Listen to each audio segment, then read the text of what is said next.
Hi, and welcome back to my shop. In the last installment, I showed you how I'm using the Domino XL to do a one-day table, and I'm about 45 minutes into the project now. The next step is for me to do the joinery between the aprons and the legs of the table. And I'm going to do that also using the Domino XL to put 2 mortises and then 2 dominoes into each one of those joints.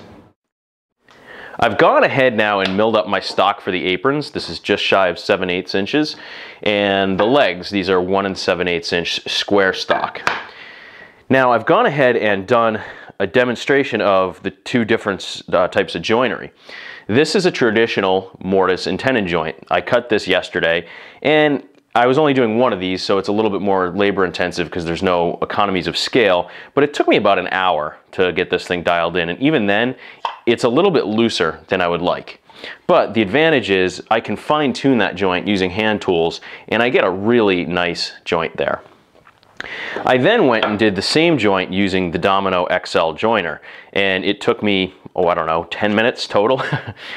These are fairly long dominoes that I was able to use in here because I can cut such a deep mortise, and that gives me a massive glue joint surface.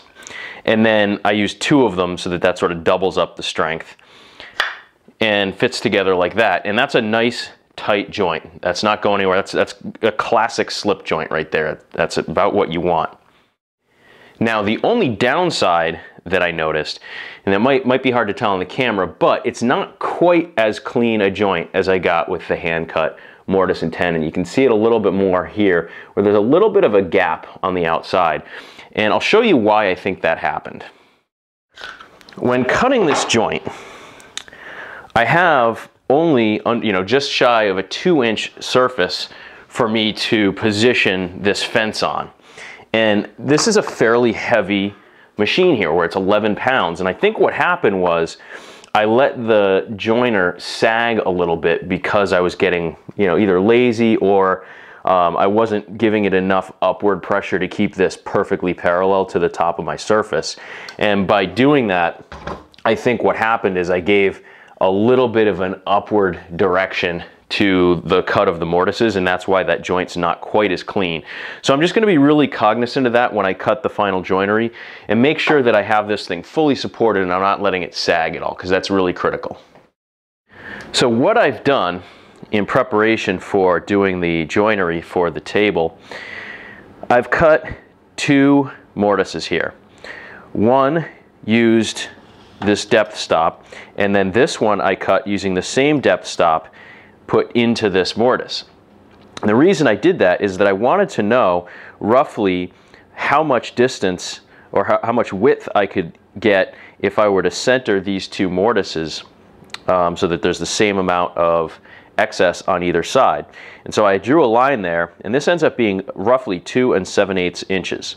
So if I cut my apron stock to that width, 2 7/8 inches thick, I'll have 2 mortises centered in the stock, and I can use that depth stop to cut them.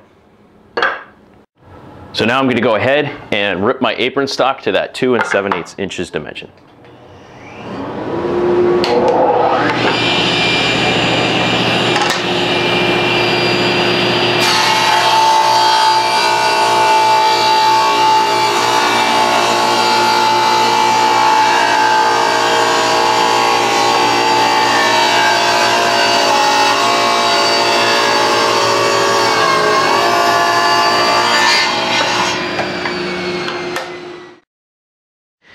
Now, I really don't like having to rely on math in the shop because it introduces the possibility for error, and with my math skills, it's more of a probability of error. Now, what I've done here is I know that my tabletop is going to be 26 inches wide. I want to leave 1.5 inch overhang over each apron, and that means that the total distance between the edges of my 2 legs needs to be 23 inches.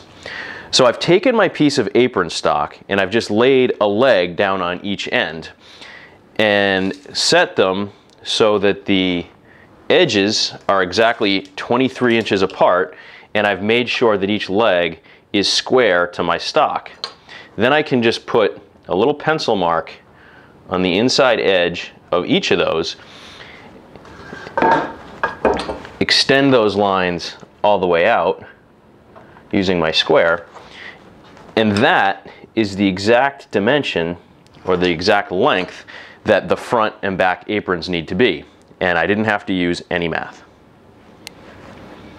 I then repeat the same process for the lengths for the side aprons. I know that my final table is going to be 15 inches deep, so I subtract 3 inches, that gives me 12. So I just span these two exactly 12 inches apart, make my marks again. And because this is a short enough apron, I'll be able to get 2 out of the same piece of stock. And you'll notice I'm steering clear of the very ends because likely there's going to be some snipe from my milling there. But I don't have to do that in the center, so I can cut that and then I'll just cut the second piece to match the exact same length. Do I know how long this is or how long my other apron is? I have no idea, but I know it's the right length. Over at the table saw, I've got my miter gauge set up, and I've lined up this apron stock to match the first line that I drew when I determined the length of this apron. So I'll make a cross cut.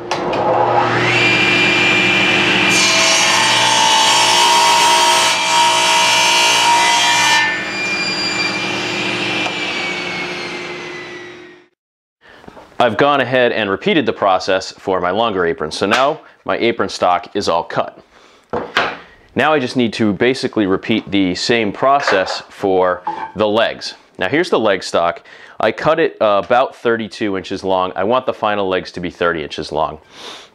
So I'm going to square off one end a little under a ½ an inch up, and then I'm going to set this to 30 inches so that each of my legs will be the right length.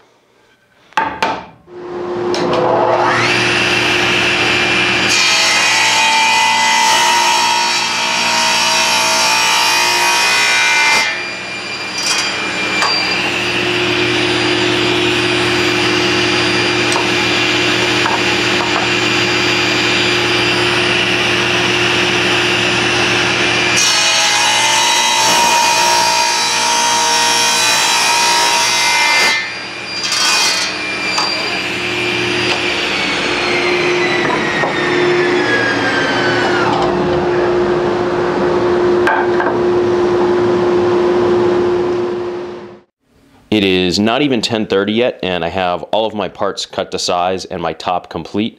So I feel like I'm in pretty good shape. I may even go get myself a cup of coffee, and then I'll come back and I'll cut the mortises for the legs and the aprons.